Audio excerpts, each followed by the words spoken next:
Christopher, and it is a pleasure to serve under you in the chair. I beg to move that this House has considered global human security. Firstly, I want to thank the Backbench Business Committee for granting me this debate. After the extraordinary experience of the pandemic we have just lived through, it has shown us, if anything, that we need an honest discussion about the threats that put all our lives at risk. For years, we have thought that security is about the risk to our nation from hostile actors.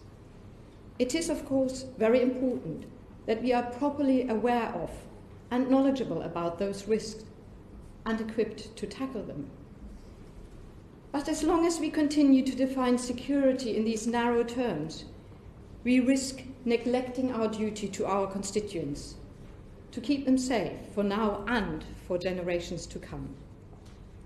The world around us is changing, and we must scrutinize our core conventional security assumptions. From emerging artificial intelligence, cyberware, and organized crime to pandemics and the climate emergency, threats to our security are becoming more complex and more diverse. The term human security, Sir Christopher, was first championed by the United Nations Development Programme in its annual report on human development. It is about security for people. It covers economic, food, health, environmental, personal, community, and political security. It puts the experience and well-being of the individual at the center of security policy. Because the challenges we face are increasingly transnational, human security prioritizes international cooperation over competitive national strategies and emphasizes the shared security of all humanity. We cannot continue to seek 20th century solutions for 21st century problems. And there is no starker reminder than the past year of the impact of the growing range of security threats on people's lives. It was a virus, not a hostile actor, that brought our lives to a standstill overnight. It was a virus, not a hostile actor, that threatened businesses, jobs, and livelihoods. It was a virus, not a hostile actor, that killed over 120 million British civilians in the space of a year. With over 134 million cases worldwide, the truth is that many countries were simply not prepared for the COVID pandemic. Our governments, our institutions, our policy making and planning need to focus on how we become a lot better at detecting and responding to pandemic threats. Conflict and crisis prevention are even more important than crisis management. Scientists are already warning that we face an increased threat of pandemics, both in terms of their size and frequency. Many agree that our behavior, from deforestation to our encroachment on wildlife habitats, is helping spread diseases from animals to humans more frequently. In the last 20 years alone, there have been no fewer than 6 significant threats: SARS, MERS, Ebola, avian influenza, swine flu, and COVID-19. In the words of Professor Matthew Bayliss, we dodged 5 bullets, but the 6th got us. As the Independent Panel for Pandemic Preparedness and Response says, we must now learn the lessons of COVID-19. The human security approach is about addressing the root causes of vulnerabilities and taking early action on emerging risks. With the tragedy of COVID still in our minds, we must use this opportunity to prepare ourselves better against the biological threats we face. The Foreign, Commonwealth and Development Office should use the G7 and other international gatherings as an opportunity to transform biological security across the board. After all, we do not know what the next COVID-19 will look like. By now, we had plenty of warnings of the climate and ecological emergency, which has the potential to be even more devastating than COVID-19. It is nearly 50 years since the UN first major conference on international environment issues in 1972. Yet, successive governments have failed to take the climate emergency seriously. In just under 30 years, we need to cut all our carbon emissions worldwide to net zero. Although we have known about the threats for decades, we have failed to act decisively for far too long. Rising temperatures are now accelerating at a faster rate than most scientists had anticipated. It might already be too late to limit the rise in global temperatures to 1.5 degrees. Rising temperatures will lead to widespread natural disasters, environmental degradation, food and water insecurity, rising sea levels, and shrinking amounts of land for humans to farm and live on. It will further exacerbate the huge inequality that exists between the global north and the global south, and could lead to large-scale migration and become a catalyst for new conflicts that will threaten international peace and security on a level yet unknown and unquantifiable. Here in the UK, we'll see more frequent and more severe extreme weathers. Higher temperatures will mean increased flooding, property damage, and pressure on our public services. Crucially, it will be those in the poorest communities who suffer most. And we are not just in the middle of a climate crisis, nature is in crisis too. Our way of life, especially in developed nations, is exploiting our global resources in a way that is becoming increasingly unsustainable for our planet. As nature declines, so does the quality of human life. Pollution and poor air quality alone cost millions of lives every year across the globe. We in the UK are not excluded. All of that begs the question, does the way we currently look at security policy limit the extent to which government can keep us safe? We know that the threats to human security, like climate change, are predictable and incrementally destructive. But consecutive governments have failed to do anything meaningful about them because the worst impacts of climate change stretch well beyond the average election cycles. Short-termism leads to long-run costs for short-run savings. Issues of widespread consequences are neglected from the agenda in favour of matters that seem to be more immediate and easier to manage before the next election comes along. This is why the UK should lead the way by looking beyond short-term political cycles and introduce a well-being for future generations bill. This would reset our approach to how we plan for long-term crises. As the Vice Chair of the Future Generations APPG, I am a champion of the Well-being of Future Generations bill, brought forward by the member of Brighton Pavilion. It has support from over 100 organisations. The bill would enshrine in legislation a long-term approach to security so we can foresee and plan for growing risks, from nuclear proliferation to climate change to risks from future technologies like artificial intelligence or synthetic biology. It would ensure that governments publish a long-term vision for a better UK and put together national risks assessment looking forward to the next 25 years after each general election. Many countries have already started to address damaging short-termism. There is the Finnish Committee on Future Generations and the Singaporean Centre for Strategic Futures. Closer to home, we have the Welsh Commissioner for Future Generations. But there is no such body in Westminster. Adopting a bill specifically designed to mitigate the worst effects of climate change would set up the UK as a trailblazer at COP26, the first UN country to have such legislation, and an act dedicated to safeguarding the well-being of future generations would set a gold standard for ensuring that preventative safeguards are in place before it is too late. During this pandemic, we've seen the UK's health and well-being inequalities play out in real time, threatening financial and health insecurities. We Liberal Democrats believe someone in the Cabinet must be responsible for the well-being of the British people. A well-being budget, following New Zealand's example, would help to inform government's decision on what will improve the well-being for people across the country. This year's integrated review comes in the middle of one of the most disruptive global crises in living memory. It is encouraging that for the first time it defines who our security policy is trying to keep safe. However, for all its talk of long-termism, cooperation and future technology, it is deeply rooted in the old logic of competition. It is hugely disappointing that the review reneges on previous decisions to reduce the UK's nuclear stockpile. Instead, it increases our stockpile by over 40%, only a month before the next non-proliferation treaty review conference. This not only undermines our record on nuclear disarmament, but makes it significantly more difficult for us to make a compelling case encouraging other NPT-recognized states to reduce their nuclear stockpiles, let alone states outside the NPT.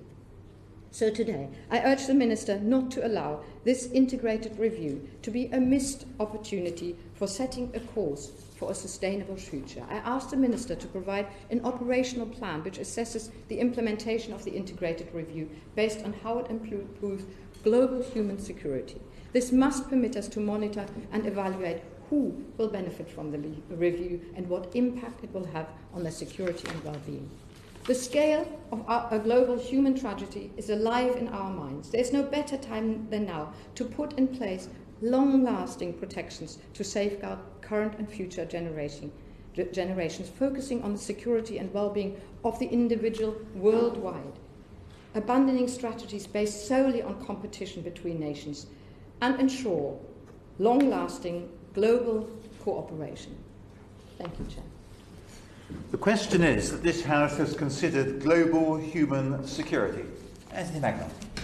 Thank you, Sir Christopher, and it's a pleasure to serve under your chairmanship. And can I start by congratulating the Honourable Lady from Bath? We could not be further apart, politically speaking, but I do believe that she is right to raise this issue in a Westminster Hall debate and to be able to discuss how we can go forward in creating new ways to tackle this issue and to be able to deliver not just on behalf of our own citizens but of citizens around the world. Mr. Chairman, it is interesting to read the UN's resolution from the 25th of October 2012, Resolution 16290, in which it outlines human security as something that tackles survival, livelihood and dignity, and the interest in restoring communities. And I want to speak to that point about dignity, because free from poverty and despair, having a people-centred approach, ensuring that we can provide peace and prosperity and development around the world is an important issue, and to one to which I think the United Kingdom has been a global leader in doing. Of course, that is somewhat in contention at the moment because of some of the other issues that have been raised over the course of this pandemic, most specifically that of gender-based violence. And I'm apologising to the Minister because I think every time we have come across each other in a Westminster Hall debate, I have been raising this issue. But what we have seen in the course of the last 13 months is a systematic rise of gender-based violence, the persecution of women, of men, of boys, of girls across the world. And it is a pandemic that was here before this current pandemic and will be here long after. And it is an issue that is not just by the nation state or due to the nation state, but a crisis that is impacting mankind across the world and must be addressed. I make the point that the United Kingdom has shown global leadership on this because we helped pass the resolution on women, peace and security in the UN under Resolution 1325. But yet in recent years we have seen the systematic increase of gender-based violence become all the more pronounced. Within 2017, 87,000 women killed, equating to 137 a day. And last year alone, the UN was appropriating or suggesting that about 242 million women and girls would be victims of sexual abuse. And of course, there is no remit at the moment to bring perpetrators to justice. We talk about, and rightly so, we talk about dignity. We talk about the ability to help those most in need across the world. But where is the dignity if we stay silent on this issue?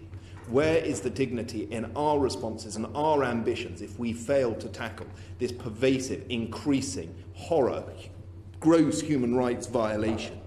We have been retreating on these issues. And I have heard time and time again from the government about the fact that the PSVI unit continues, the Preventing Sexual Violence in Conflict unit continues to thrive from place to place. It continues to involve itself in different regions of the world. Yet at present in Ethiopia, in the Tigray region, where some of the most appalling acts of human rights violations are going on, including sexual violence, the PSVI unit has not been deployed. The very use of what we are meant to, the very purpose of what we are meant to set that unit up for is no longer being used. And so I have to question that in this very important debate and in this very important subject, why we are not using the tools that we have at our disposal to help those that are most in need. Now, the second point I want to make, and it shouldn't be any surprise given what I've just raised, is the fact that one of the ways in which we can tackle this issue, one of the ways in which we can show global leadership is by retaining the 0.7% target. This is something that I have long since seen as a tool in Britain's diplomatic arsenal, a tool in which we are a global leader in development, a tool in which we have been able to use in our diplomatic network. and to be able to tackle the very valid points that the Honourable Lady from Bath has raised, and I'm sure others will raise as well. We must retain this number so we can show our commitment to the world, to continue to fund those programmes, to continue to ensure that we can show that global leadership. Yes, of course I will. Will you agree with me that all the signals that we are getting currently from this government is that we are setting ourselves up against other nations rather than actually wanting to work with them?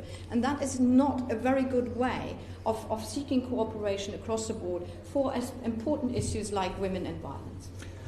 The Honourable Lady makes an incredibly important point. I think we are stepping back where we should be stepping forward, and the UK has got form in leadership on these points, and we are not doing that. And the Minister can shake his head, and I'm sorry to be against him on this issue, but when it comes to sexual violence and gender-based violence and aid, I know full well that we are expected to play a part, and nations do not accept that we are doing that at present, and we must take a step forward.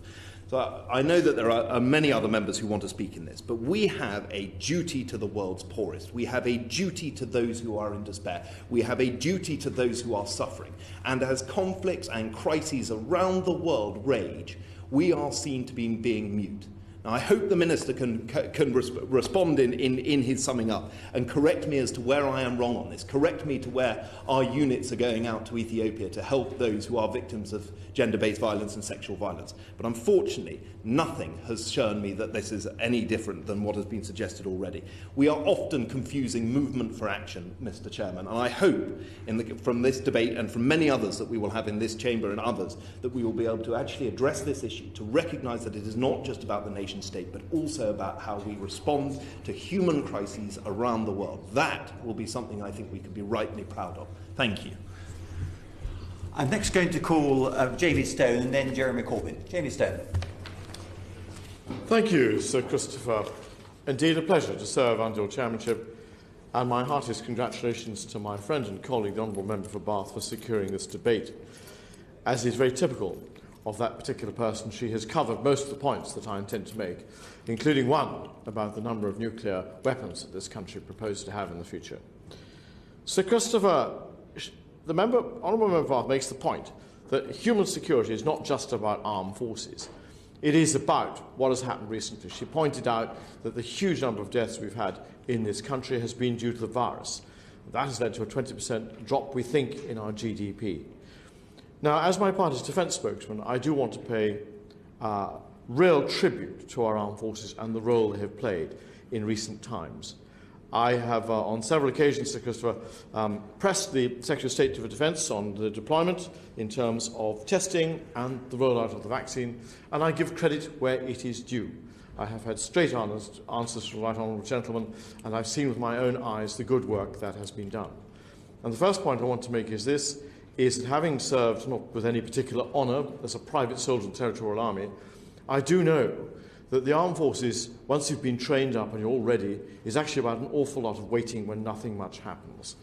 And what I can tell you from the conversations I've had is that the armed forces personnel who took part in the testing of the vaccination actually enjoyed the work and saw it as something different and felt proud that they were playing a role in defeating the deadly virus. Now, representing the constituents that I do, which is subject to rather more extreme weather than many other parts of the United Kingdom, I do know all about global warming, which has already been mentioned. And I believe that the armed forces also have a big role to play, as and when we have a landslip. God forbid that we do, but alas we do, when something goes wrong, when a railway line is blocked, when a road goes over the edge. They too can help out with that, and indeed they do.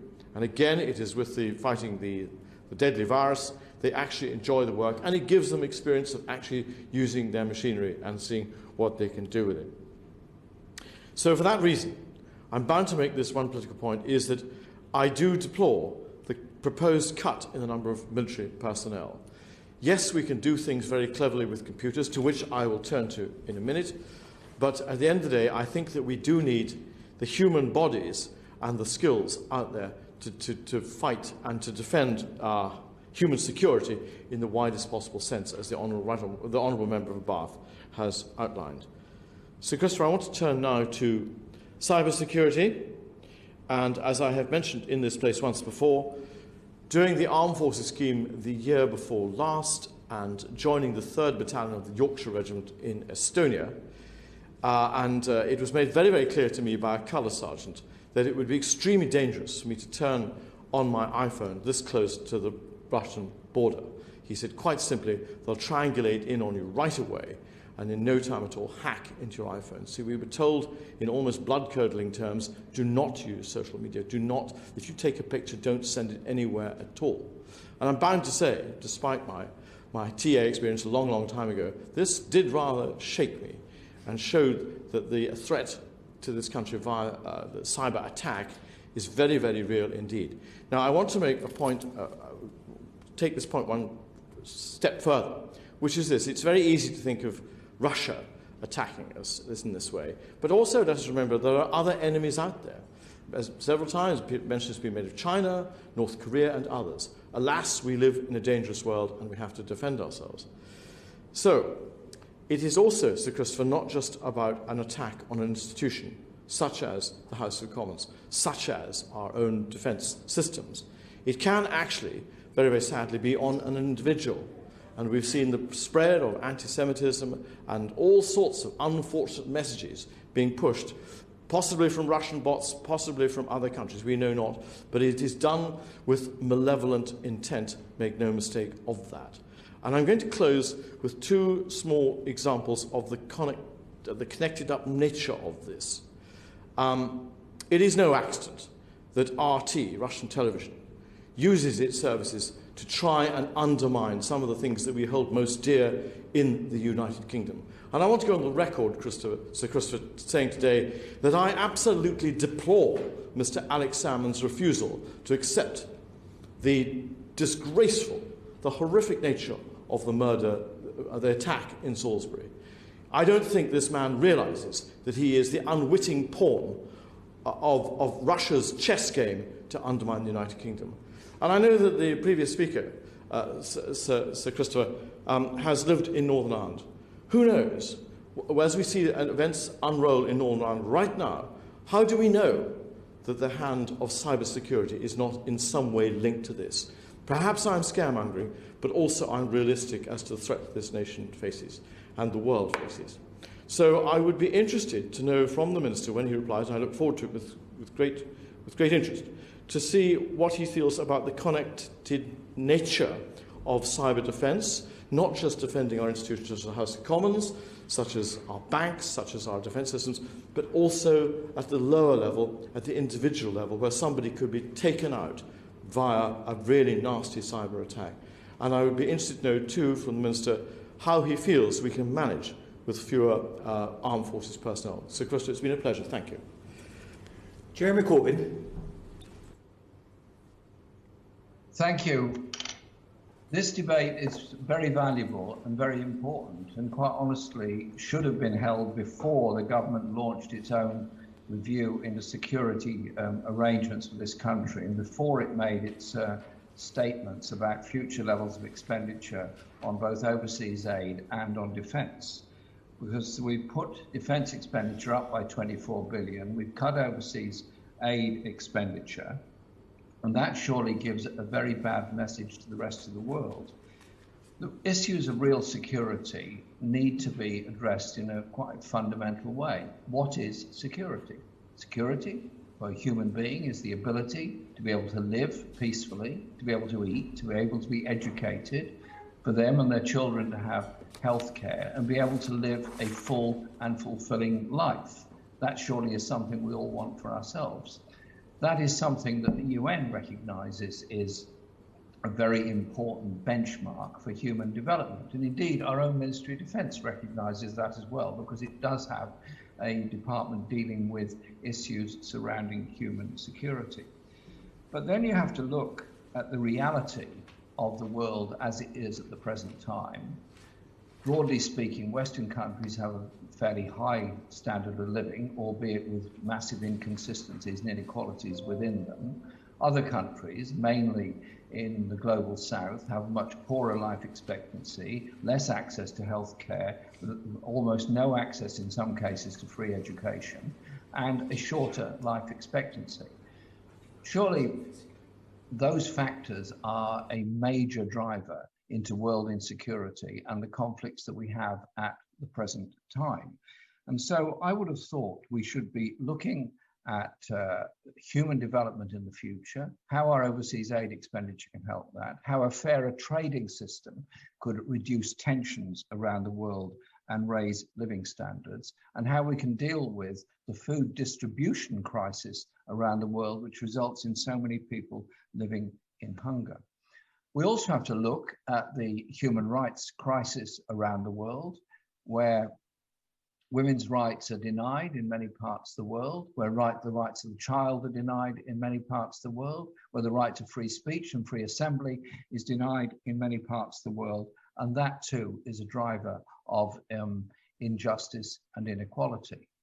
And then the other factor in global affairs has to be the overwhelming need for us to take very seriously issues of environmental disaster and climate change that are happening at the present time. The rate of global warming is not slowing. The rate of global warming is increasing. We're not going to reach net zero by 2050 at the current rate of affairs, yet we need to reach net zero by 2030 if at all possible. So the opportunities coming up for us to play some contribution to this are actually quite a number. One is COP26 coming up later this year, where we need not just to set an example of our own activities in this country, where yes, we are generating more electricity from renewable sources, but we have to go a lot further. But we also have to ensure that we don't export pollution by importing goods made from polluting sources. And so COP26 is a huge opportunity, and we mustn't miss it, to reach net zero by 2030, if at all possible, and of course ensure that the technology to achieve that is universally shared. We also have coming up the Nuclear Non-Proliferation Treaty Review Conference and the UN proposals on a global ban on nuclear weapons. And instead of fulfilling our obligations under the NPT, we are proposing to produce yet more nuclear weapons in this country, which will not make us safer, is illegal within the terms of the NPT, and surely we ought to be leading the way towards a nuclear-free world by cooperating with the UN proposals and with other countries. And the third area of great insecurity is the numbers of refugees around the world. There are 70 million refugees around the world, products of environmental disaster, of wars, of human rights abuses, and they demand somewhere to live, they demand the right to contribute to our world. So instead of using threats against them, surely we should be recognizing the problems generated that have led them to seek refuge in the first place. There are major issues around the world.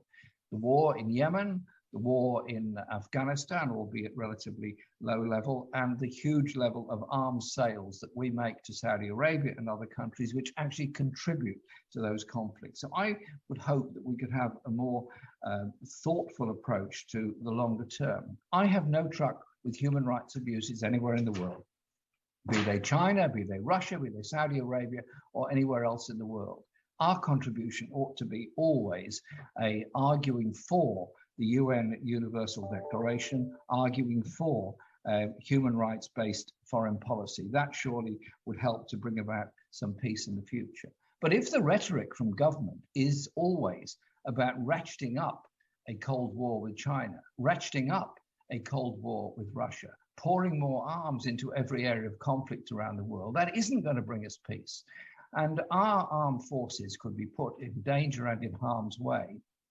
And what I would also say is, in following what the previous speaker was saying, having met some of our armed forces who saved lives in the Mediterranean, pulling refugees out of the sea off the coast of Libya who were in danger of drowning while they were seeking a place of safety, or helping people dealing with the Ebola crisis. Some of those people in the Navy and the armed forces told me it was the most useful thing they'd ever done. We have enormous skills in our armed forces to protect us from cybersecurity and from those sort of issues.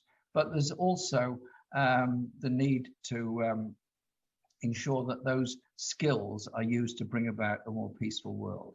And the last thing I'd say is there is a real danger of a conflict developing even worse than at present time in Myanmar, where there's been a coup, taken over the government, the army is now in charge there. Surely we need to do everything we can to bring about a political solution for all the people of Myanmar, including the Rohingya people that have been forced into exile in Bangladesh, so that we can make our contribution bringing about a much more peaceful world. Surely the crisis of the environment, the crisis of human rights, and the crisis of the refugees around the world ought to be the big signal that post-COVID, the world needs to work together to conquer disease, poverty, and inequality. Raising arms expenditure, raising arms sales isn't going to bring about that more peaceful world for the future. And I do want to just record my thanks to the member Bath for having the thoughtfulness to introduce this debate and the excellent early day motion that she put forward. She's made a great contribution to the House today in doing that. Thank you, Chair. Thank you. Stephen Farrer. Thank you very much, and it's a pleasure to serve under your chairmanship, Sir Christopher. I very much welcome this debate. I want to pay tribute to my honourable friend, the member for Bath, for tabling this discussion today. I think in doing so, there's a number of key points I want to raise. Fundamentally, this is about a reconceptualisation of the concept of security from one of essentially, almost purely in some respects, one of national security towards human security. Historically, international law and issues of security have largely been framed through the lens of the nation state, and threats have been considered in terms of threats to the autonomy of states in terms of aggression, or through things like economic warfare. And obviously those are still realities in many respects today, both for the UK in some respects, but other states around the world. But it is important that we do see, nonetheless, a change of our assessment of threats. And in doing so, it's important that that reflects our changing values. Reference has been made by many speakers to the importance of human rights. And if we are genuine in conceiving that human rights are universal, that simply can't just be a theory. We have to try to live that out in practice. And that means that we need to look and have a serious conversation about what it means to be secure. And there are multiple dimensions to that, including someone's personal autonomy and dignity, their economic prospects and prosperity, most fundamentally that being of food security, their opportunities, not least in terms of education, and the educational opportunity for girls is a particular theme that many members have been keen to stress, through to basic freedoms and rights, and also more recently in the realities of climate change, environmental security. But this isn't simply just a question of altruism. We have to recognise our interdependence with what happens in the rest of the world, with our closest neighbours, but also much further afield as well. And there are obviously three major interlinking themes that we're all very conscious of at present. One is the looming climate change and the climate emergency, what we need to do by 2050 to ensure that we have carbon neutrality. And we can't simply view that through the lens of the UK alone. We have to ensure that the world is moving at the same pace as well. And the UK has particular responsibility as one of those states that industrialised first and has been historically one of the greater polluters to show leadership and to bring others with us.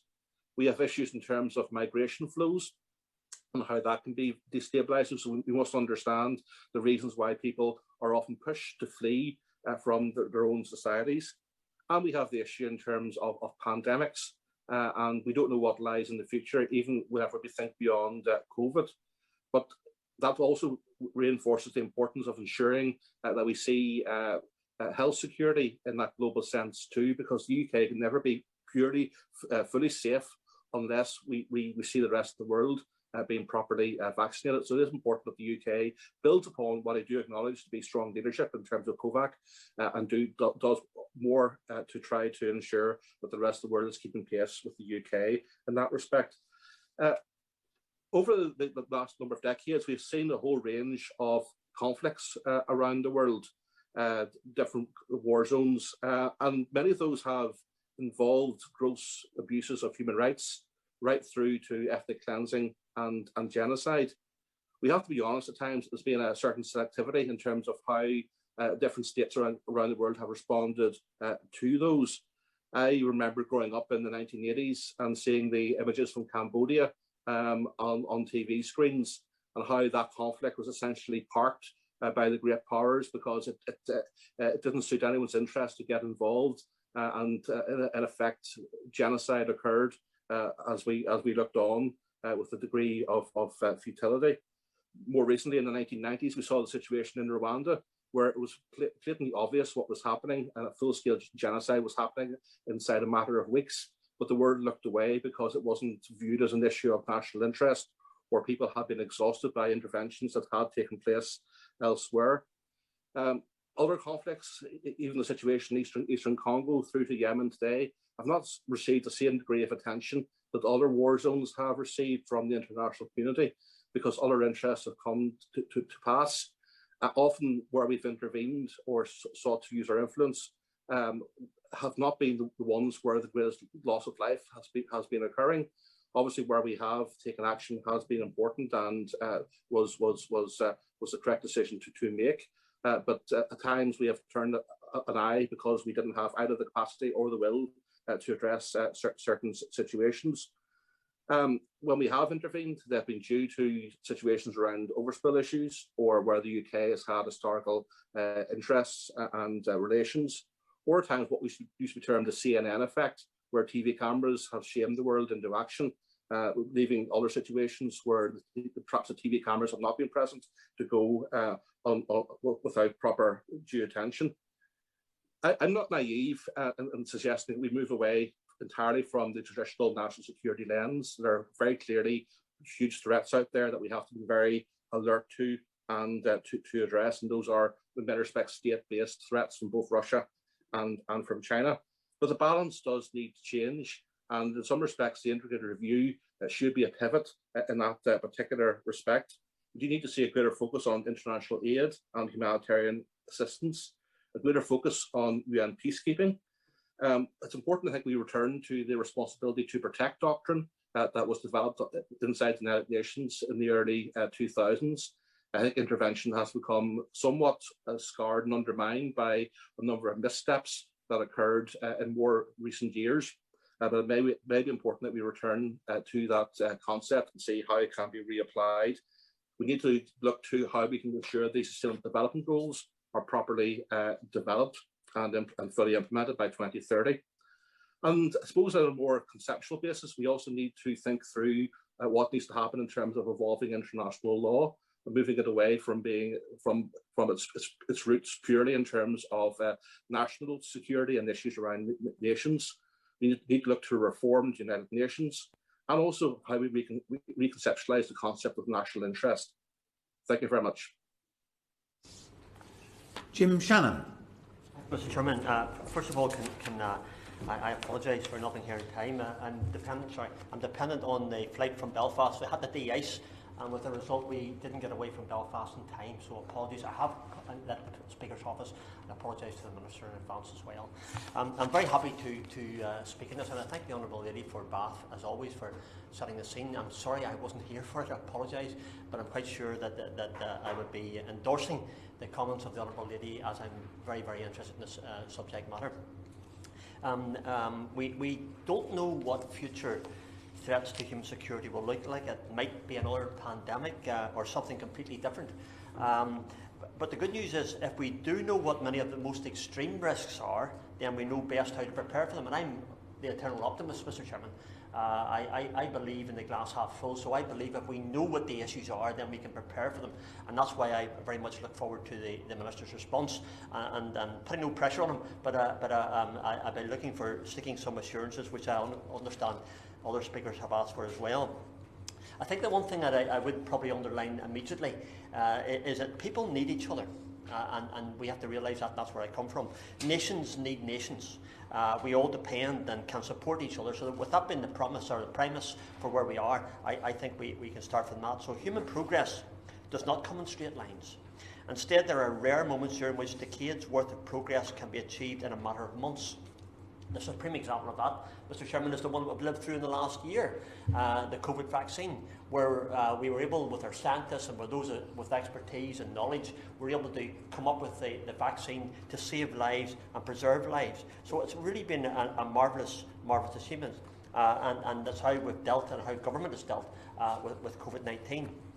Technological progress since the Industrial Revolution has ultimately increased the risk of the most extreme events, putting humanity's future at stake through nuclear war, climate breakdown, or other events. We cannot survive many centuries without transforming our resilience. We cannot ignore, and I don't ignore, and I hope that government and nobody else would ignore the issues of the environment and climate change and all those things that are real to the people and my constituents who contact me on a regular basis. I'm also my party's DUP's human rights spokesperson, and often speak on these issues. And other honourable members that I've heard so far and will go after me also have talked about human rights. So human rights are critically important for me as an individual and for my constituents. It's one of my biggest mailbag issues, Mr. Chairman. So I get questions about it and issues to speak out. And I have spoken out on these issues and will continue to do so. But COVID-19 has given us a sense of the devastating impact that extreme risks would have on our health and economy. We don't know what the next extreme risk will be. We just don't know. We don't know, and I hope I'm wrong on this one, but we don't know yet if we're out of the present one that we're in its totality. But we are going the right way. But the odds that we or our children face one are uncomfortably high. And being a grandfather of 5, I very much want to put in place a system that preserves for them a future that we can all endorse, and that's why we're all here to make that issue. The good news is that we know what many of the most extreme risks are and how the government can best prepare for them both at home and internationally, and that is why we're here today. That's why I'm calling for, as others have called for, the International Treaty on the Risks to Future of Humanity, because I am concerned with others about what those risks will be. Some serious risks like climate change or nuclear weapons are covered by at least some international law, but there is currently no regime of international law in force commensurate with the gravity of extreme risks such as global pandemics. And I wonder, Mr. Chairman, is that something that we need to be looking at right now? I mean, I think we can't ignore it because we've lived through 12 months of it, or 13 months of it, or getting into the 14th month of it, and therefore I think we need to be looking seriously at those issues. Or that has the breadth needed to deal with the changing landscape of risk, because there's so many things that are happening as well. A new treaty on risk to the future of humanity has been recommended by, it's an Italian name, I'm going to try and get this right, but I'm sure with my Ulster Scots accent it'll sound totally alien to most people. Guglielmo Verdrame, QC, Professor of International Law at King's College in London. We need a new global framework for identifying and addressing those issues. That's what his ask. I ask the same thing. Absolutely, yes, very happy. Thank you for giving way. Does he agree with me that so much of the issues and the problems that he describes are linked to our short-termism? Yeah. And whether you would therefore look at the future the well-being for future generations bill that I'm supporting as something that he would be supporting as well, so that we can actually ensure that governments look in the long term and get away from short-termism. As always, I thank the Honourable Lady for her wisdom and her intervention as well. And yes, it makes a very valid point, which I would endorse as well. Of course, I would need to look over the bill, and I'm under a whip like you are, Honourable Lady, and so therefore I have to follow what my indications will be. But I have very sympathy for the matter that the Honourable Lady, and if it was up to me, yes, but we have to discuss these matters as we always do. So we do need the new global framework to identify the risks. We know this is not a challenge that can be left to a specialist institution or a body of experts. But international diplomacy and domestic politics must be engaged at the highest level. So again, when the Minister's replying, these are things we don't do on our own. We can't do on our own. We need to do it with others. That's why I said earlier on, it's nations working with nations. It's people working with people. People with maybe very diverse politics, maybe very diverse cultural, historical views, but working together on the greater good for everyone. And I would very much like to hear what we're able to do that. And I do recognise that government and the Minister in particular has made a commitment to that. So the international diplomacy, the domestic politics engaged at the highest level, and global Britain has the diplomatic ability to make this happen. Because we are held in high esteem across the world, Mr. Chairman, and with that in mind, I think our position and our role and our influencer will be very important. So such a treaty would provide a framework for identifying and addressing such risks, and that international diplomacy and domestic policies must be engaged at the highest level to achieve that. So how do we do that? Perhaps the Minister can tell us in his response. A new treaty should have a series of UN Security Council resolutions to place this new framework on the strongest legal footing. So it's not just words, it's action. It's a legal thing that can actually make changes for everyone for their betterment, with penalties for those who choose to remain outside the new legal regime or to flout it, so that the legislation also has teeth. So I commend the government's recently published integrated review, which announced a much needed new approach to preparedness and response to risks. In light of this, I'm urging the Minister to follow the encouraging promise of Global Britain and lead calls at the G7 for a new treaty on risk to the future of humanity. There is, I believe, scope for the UK to take a global leadership position on this issue by starting to build on an alliance towards a treaty with like-minded countries. And some of those we could do things with. And again, in the response, maybe Minister, you can tell us if there's been any discussions yet with Australia, with Japan, with New Zealand, and with other of the great powers. We should, I believe, and I conclude with this, Mr. Chairman, we should, I believe, use this opportunity to forge a new pact between nations to ensure that none are permitted to jeopardise the whole of humanity. It's about accountability. I think if we all move forward with a spirit of cooperation, a spirit of trying to find a solution, then I believe we can find that. We also have a duty individually, and I say that to myself and to others, and to government as well, and my government and my minister, that we do have a duty to be good stewards. I believe that in my heart. I try to live my life like that, and I believe that we need to step up to this, and I look very much to the Minister to underline the next steps. Thank you, Mr. Chairman. I now call the SNP spokesman virtually, Chris Law.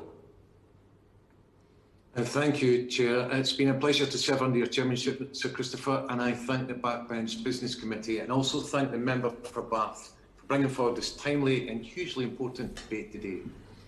As many others in this debate have noted, the way in which our lives and the lives of everyone across the world have been turned upside down over the past year has brought the need for global human security into sharp focus. However, it should not have taken a virus that has resulted in nearly 3 million deaths worldwide and counting, inflicted vast economic damage at home and abroad, and exacerbated inequality globally to force us to take the challenges and threats the world faces more seriously. Furthermore, a renewed attention on health security and the necessity of pandemic preparedness, having been caught off guard this time round, cannot therefore mean we take our eye off the ball on the other dimensions of human security.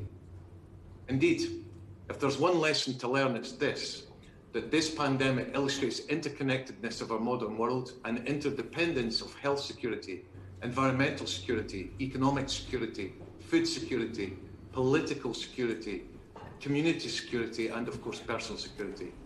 What began as a health crisis in China has had a previously unimaginable impact on the individual livelihoods of each of our constituents and the wider world. So surely, we must now know that we cannot pick and choose which threats to take seriously, to prepare for, and to attempt to prevent. A holistic approach based on the UN Sustainable Development Goals, a shared blueprint for peace and prosperity for people on the planet, now into the future, is the only way forward. Building back better from the pandemic and ensuring that we truly are leaving no one behind. For too long, security has been seen through the lens of traditional models of defence and military strength. This has led to decades prioritising a narrow concept of security over a whole of society approach. While a vital component of our national security, defence only forms one part of this, and we must look to re-evaluate what security means. The UK government's recent integrated review could have provided an opportunity to do this, and the forthcoming G7 summit to be held in Cornwall and the UN Climate Change Conference to be held in Glasgow provides the UK with an opportunity to bring the issue of global human security to the forefront. At this watershed moment, prioritising global human security cannot just be something you proclaim and pay lip service to. It has to be the lived reality. So what has the UK government decided to do instead? Well, Chairman, it's the complete opposite. Any effort to improve global human security has been fundamentally undermined by the UK government's decision to cut its aid spending from 0.7% of GNI to 0.5%. The reality of this cut is a reduction of the UK's aid budget by £4.5 billion, or a 30% reduction relative to 2019. This is money, Chair, that has saved lives and supported the poorest and most vulnerable people living in the most fragile places in the world. Yet, at the time of the greatest need, in the midst of a global pandemic, the UK government has pushed through this ideologically driven desire to reduce aid and development spending, prioritising a windfall for the defence budget, and look to use what is left of the aid budget to further trade.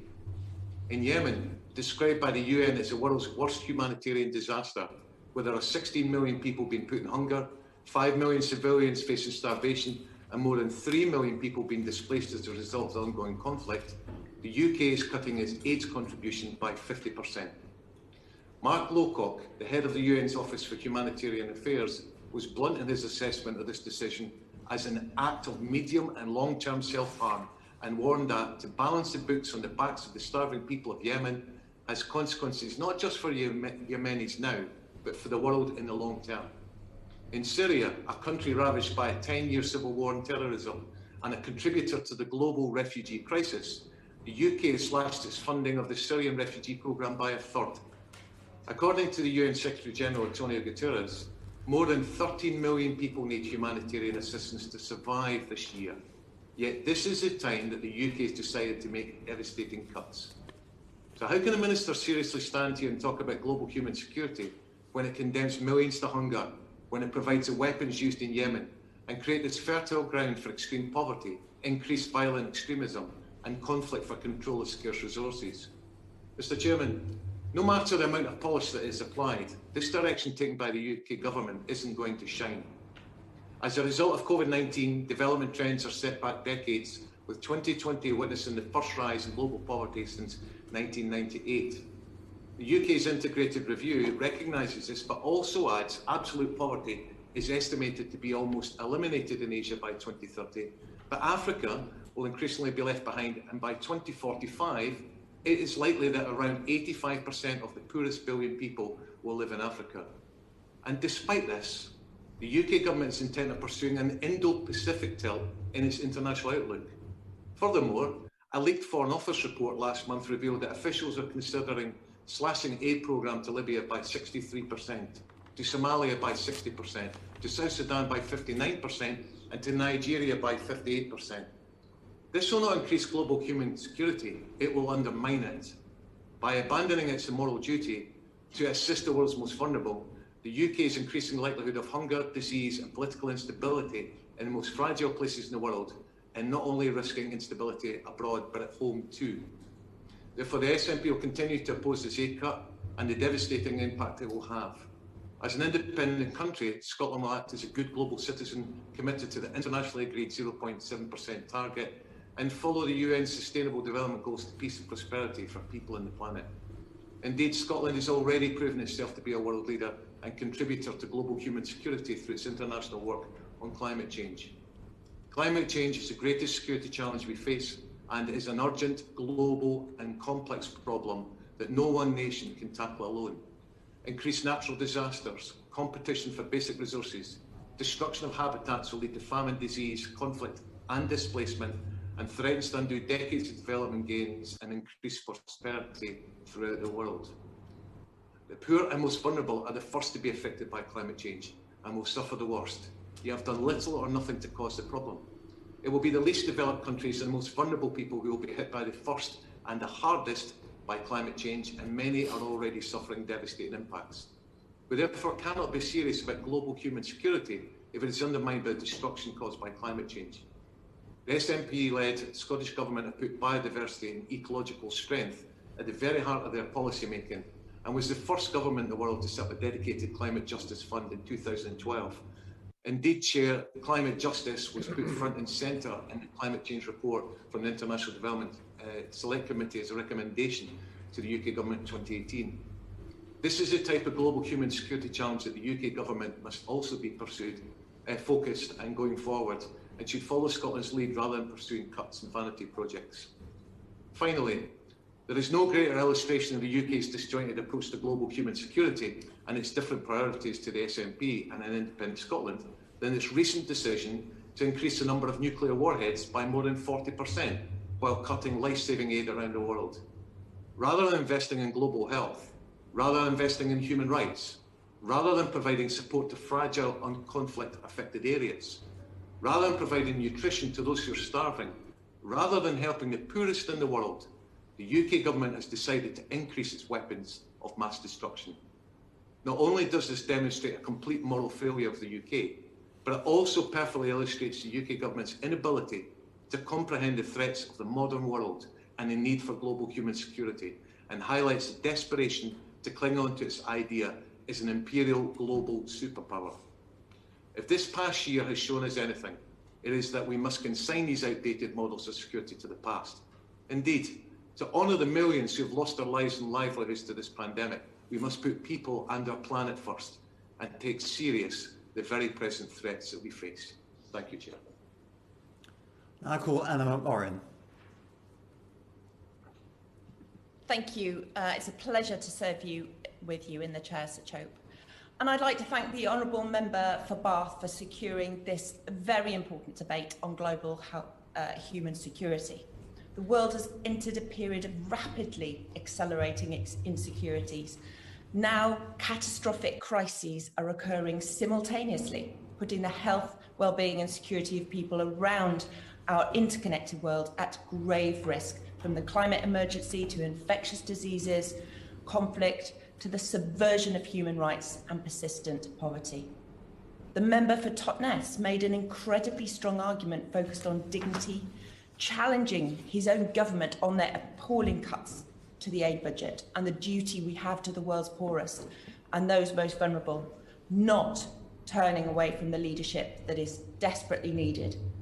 Multiple crises across this world combine to catastrophic human cost, from climate to conflict to COVID.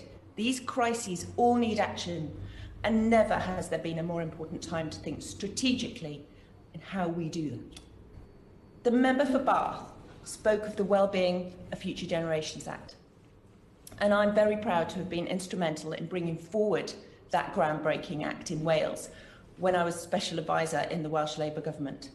We introduced it there to focus on the social, economic, environmental and cultural well-being of Wales. And I've seen firsthand in delivering it how that act can help bring about the changes we need. It puts in place 7 well-being goals and forces decision makers and organisations to think more about the long term, work better with people and communities and each other, look to prevent problems and take a much more joined up approach, something that is desperately needed across the whole of the UK.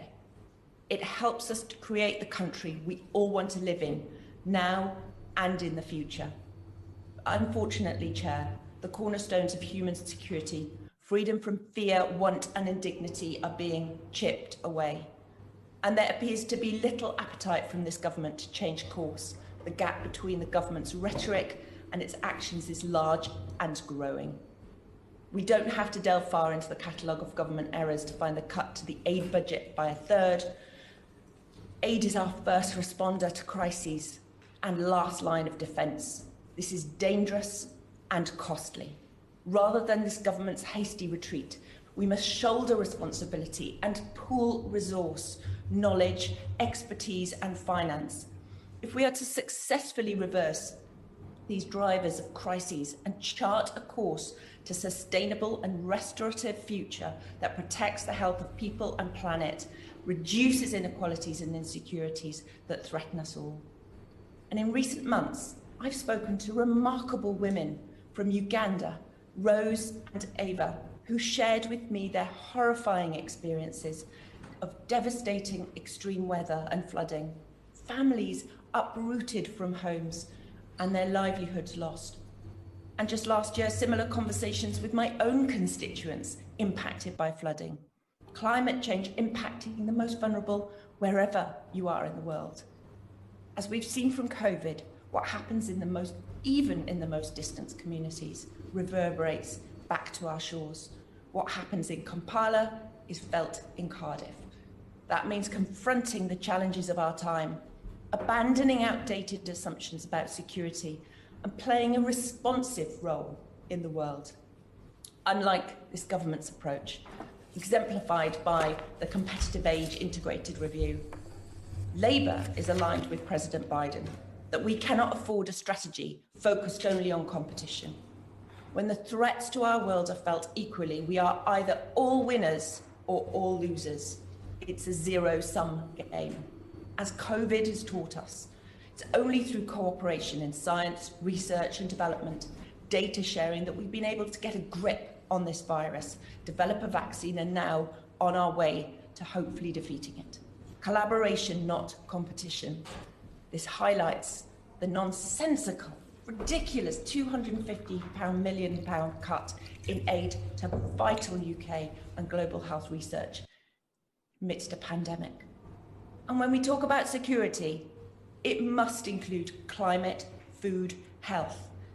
As Secretary General of NATO said recently, we need a broader, more integrated approach to security and resilience to keep people safe. The challenges we must overcome are existential threats to humanity. Our approach must be more human-centred and holistic. That makes us all less safe, as health and climate challenges aggravate existing forms of insecurity. But new forms of insecurity are also created, which require different forms of action that this government is failing to meet and effectively abandoning, as with the aid budget. Climate breakdown, devastating drought and scarcity drives conflict and is central to the humanitarian crisis in places like Nigeria and Lake Chad. And according to research conducted by the International Red Cross, this planet has witnessed a 35% increase in the number of climate-related disasters since the 1990s. And health breakdown, where biodiversity loss threatens not only the species that we share the planet with, but our own health, forcing parasites to look for alternative hosts. 75% of emerging infections in human populations come from animals. As Professor Peter Pyatt from the London School of Hygiene and Tropical Medicine warned of an era of pandemics brought about by humanity's treatment of the natural world. That's what makes this government's cuts to aid and the abandonment of principles and alliances through the willingness to break international law, the shocking lack of political willing to foster long-term strategic thinking into policy making, so very dangerous. And don't just take it from me. Malcolm Chalmers, Deputy Director of RUSI, said the government current approach to security fails to fully acknowledge the depth of challenges, economic, political and military, that will face the UK in the coming years. Christiana Figueres, the former UN climate chief, instrumental in the Paris Climate Agreement, warned there are raised eyebrows amongst world leaders watching the UK. And Achim Steiner of the UN Development Programme said the cut to aid does not enhance confidence in the UK internationally. So I hope the Minister can then explain what this government is doing to ensure long-term thinking is taken into account. Will his government consider introducing the Wellbeing of Future Generations Act, as in Wales? What assessment his government has made of short-term impacts of aid cuts to immediate crisis response and the associated threats, and the long-term impact of this failure to prevent future risks or build resilience? Crises overlap and combine to drive poverty, health and climate insecurity. They can't be solved in isolation. So can the Minister explain how this government conclude structuring the UK's development response into 7 siloed core priorities will tackle overlapping crises? And finally, Labour would introduce statutory duties to plan, audit and invest in pandemic responses. So will the government confirm if he will introduce a more human-focused and holistic health security policy to make sure we address all of these challenges? We are experiencing an abundance of shattering threats, but a shocking scarcity of necessary action from this UK government. we must maintain our commitment to holistic forms of security which protect people at home and abroad and tackle insecurity and injustice at their root. Thank you. As this debate has to finish by 5 minutes to 11, we've got plenty of time for the Minister. James Cleverly. Thank you. Thank you, Sir Christopher, and it is a pleasure to serve under your chairmanship this morning. And I'm also grateful to the Honourable Lady, the Member for Bath, for securing this debate and also for the contributions made by the members across the House. I will try and cover a number of the points raised, but even though we do have a fair amount of time, because the contributions have been quite wide-ranging, I'm not necessarily going to be able to give all elements the justice perhaps they deserve. We do, as has been mentioned by a number of the contributors today, live in an increasingly competitive, dangerous, and as the Honourable Lady said, an increasingly complex world. The integrated review of security, defence, development and foreign policy highlighted three broad and significant challenges. Firstly, the challenge from autocratic regimes who seek to undermine human rights and open societies. Secondly, the challenge of rapidly developing technologies which, whilst often bringing huge benefits, also bring new dangers from states, from terrorists, from criminal groups and individuals who would do us harm. And thirdly, the challenge of existential threats, such as pandemics and climate change, both of which have been discussed significantly this morning. In response to this challenging context, the integrated review sets out the Prime Minister's vision for a stronger, more prosperous union in 2030.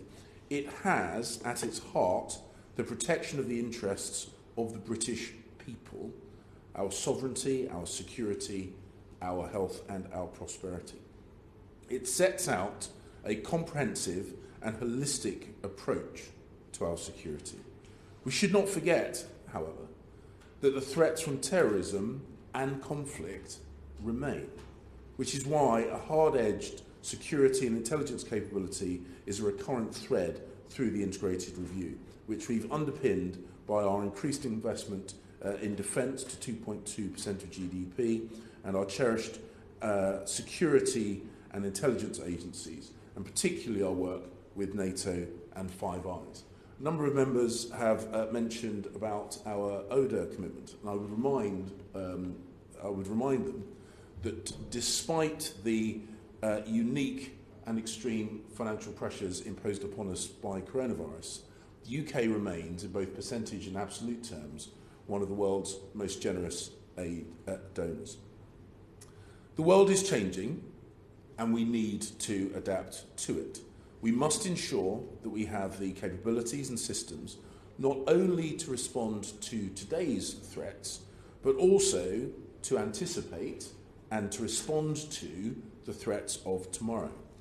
Our integrated review commits us to work to solve global challenges, to invest in science and technology, to act as a force for good, championing free trade, individual freedoms, global prosperity, and to take a more robust approach to security and deterrence. I thank him for giving way. After all that he has heard this morning, and we could only touch on many of the issues, will he not agree that the balance that we have to strike about global security has to shift away from just sort of arming ourselves again as a country as if it was about a national threat, and looking of how we can work together globally and internationally, and these signals that we have been setting out in the last year or so about our strength and using international aid for our advantage as a country is going in the wrong direction. Does he not agree? Minister. The points that she's raised I do address in the speech, if she'll bear with me. On the point about how she frames our use of international aid for the UK advantage is completely wrong. It's completely wrong.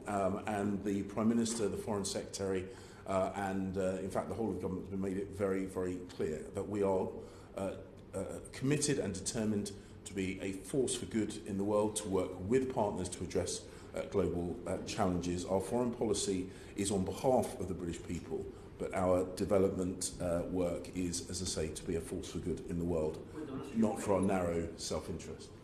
Thank you. So thank you for giving way. We had a debate in Westminster Hall here before the break. It was to do with NGOs and faith groups. I do believe that there's a role for government to partner faith groups and churches and those who want to help and perhaps maybe fill the gap of the shortfall, I should say, between the monies that the United Kingdom gave in the past and gives now. So I'm just wondering, is there a possibility, Minister, that you could maybe indicate either now or send me details of, or send us all details of how faith groups can partner government to help and how they can engage and achieve a better achievement for us all through that? Minister. The Honourable Gentleman is right in highlighting the importance that faith groups, informally and formal faith groups, the huge role they play around the world in alleviating poverty, in addressing difficulties and harm, and the government absolutely recognises the important role that they play. We work through a number of partners around the world, some faith-based, others secular, to try and deliver on that force for good agenda. But he's absolutely right that faith organisations play a hugely important role in delivering humanitarian policy. To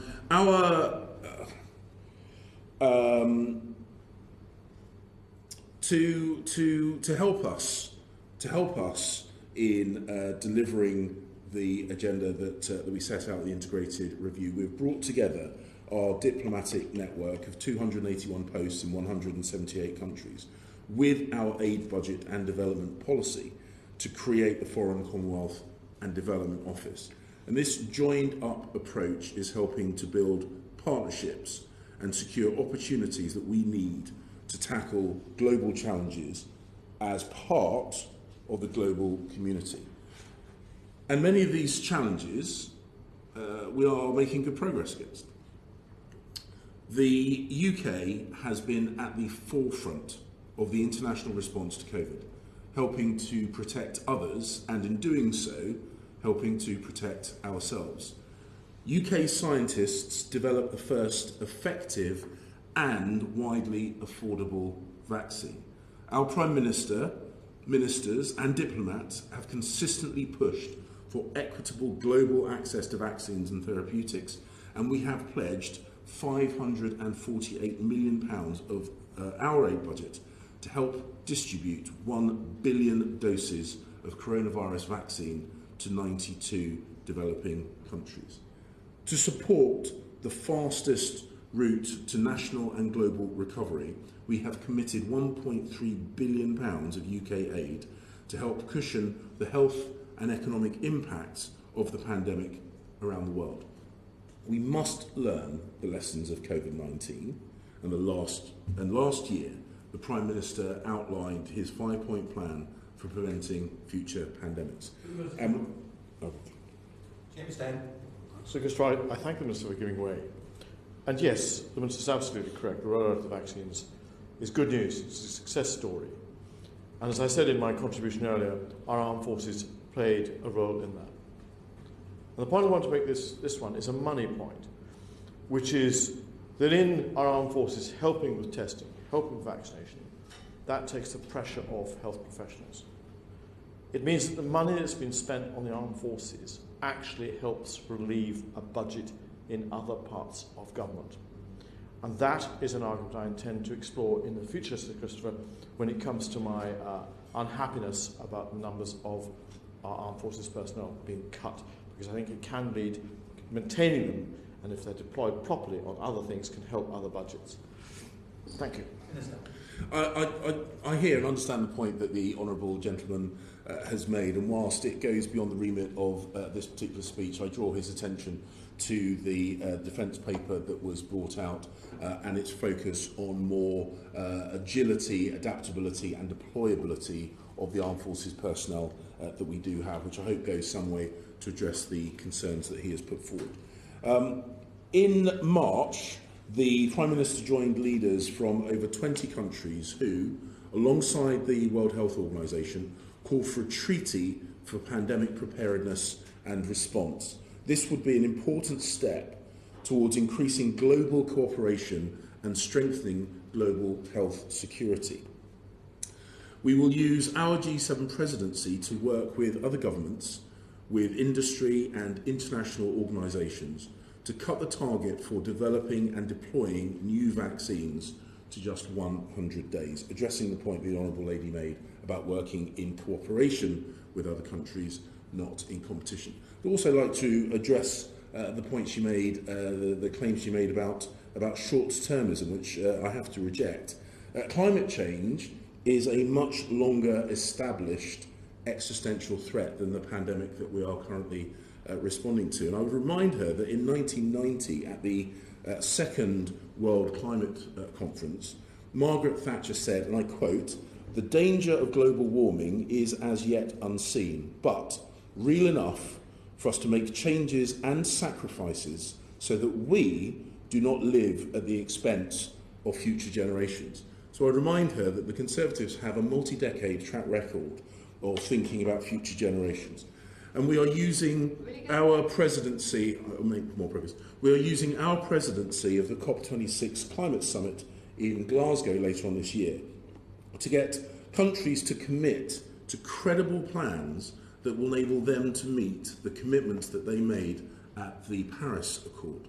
And we're also using the summit to boost cooperation and climate finance so that countries can adapt and build resilience to the evolving climate threat. And the UK has pledged £11.6 billion of international climate finance over the next 5 years.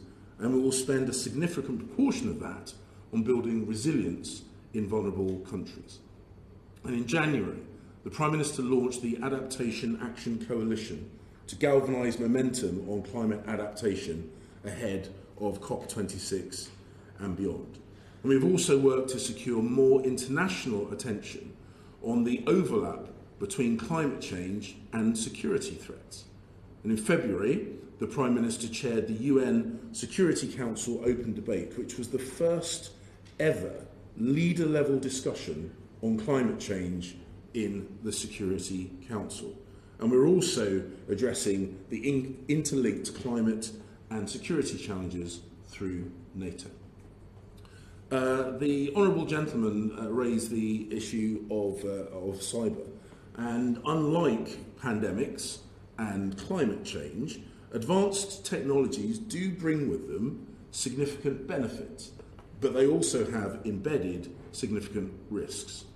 Artificial intelligence, for example, has the potential to help tackle global challenges. But as AI technologies like facial recognition continue to develop in their sophistication, we need to ensure that such technologies are not used as a tool of repression. The UK government believes in responsible technological innovation that benefits everyone. But it is a fast evolving area with a dearth of international agreement. That is why we are working with industry and like-minded countries to enhance responsible development of AI and to ensure the use of data is safe, fair, legal and ethical. The UK government will soon launch a national AI strategy which will help make the UK a global centre for the development and adoption of responsible AI. The UK is also at the forefront of demonstrating that there are meaningful consequences for malicious cyber activity. Last year, working with the EU, again another example of international cooperation that we engage in, we imposed cyber sanctions on 12 entities and individuals from China, Russia and North Korea through the EU cyber sanctions regime, and We will continue to work closely with international partners to impose sanctions through our own autonomous cyber sanctions regime. The National Cyber Security Centre has played a pivotal role in responding to cyber incidents and is acknowledged as a global centre of excellence. The resilience of our allies is also critical, which is why, since 2012, we have invested up to £39 million in international cyber security programmes and projects, working with more than 100 countries to build their cyber resilience. The integrated review is a blueprint for navigating this more competitive and dangerous age, and it identified the need to build our resilience, which we will address in greater detail in the new UK resilience strategy to be developed this year, looking at both domestic and international challenges. Sir Christopher.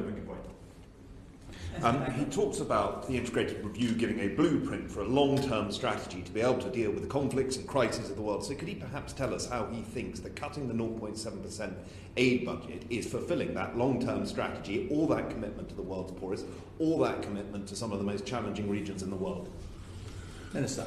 The integrated review makes an explicit commitment to get back up to the 0.7% as quickly as possible. The Conservative government is immensely proud that we were committed to that 0.7%, and I would remind him and others that even at 0.5%, that still makes us one of the most generous aid donors in the world. It is higher than almost all of the years under the current government, and under the previous government, under the Labour government. And the most important way of getting the UK back to the position where we can be as generous as we would naturally wish to be is to ensure that the UK economy recovers quickly, because the faster the economy is able to recover, the more quickly we can get back to 0.7%, and in absolute terms, the larger that 0.7% will be. On that very point, briefly. Let me conclude by making a pledge on behalf of the UK government to continue to defend and promote the interests and well-being of the British people. The integrated review provides us with the framework to address the manifold threats that imperil our nation and our national security. While the challenges are significant, the UK is playing a leading role in finding global solutions. The diversity of our economy, the depth and breadth of British expertise, our targeted investment, and the reach of our international networks mean that we are well placed to adapt and respond to the challenges ahead. As the host of G7 and the COP Climate Summit later this year, with our international allies by our side, and the blueprint provided by the integrated review in hand, we are well placed to help the world build back better from coronavirus and to create a greener, fairer, more prosperous and more secure future for us all. Thank you, Mr. Christopher. I call Vera Hophouse to respond to the debate. Thank you, Sir Christopher. Many members have made very, very good and important points today, and I'm really grateful for all the points that have been raised. And I very much hope that this debate is not the last one that we have, that it is the beginning of a discussion that we have about how we actually view international and national security in the round. This is about tackling the climate emergency. This is about the threat of global pandemics. This is about upholding international human rights. This is about global inequalities and how we help poorer countries and not exploit them. And as has already been said by the Honourable Member for North Down, this is about a reconceptualisation of how we think about security. And the UK could be a global leader in this. But I fear that our current government has not quite recognised this opportunity. And here in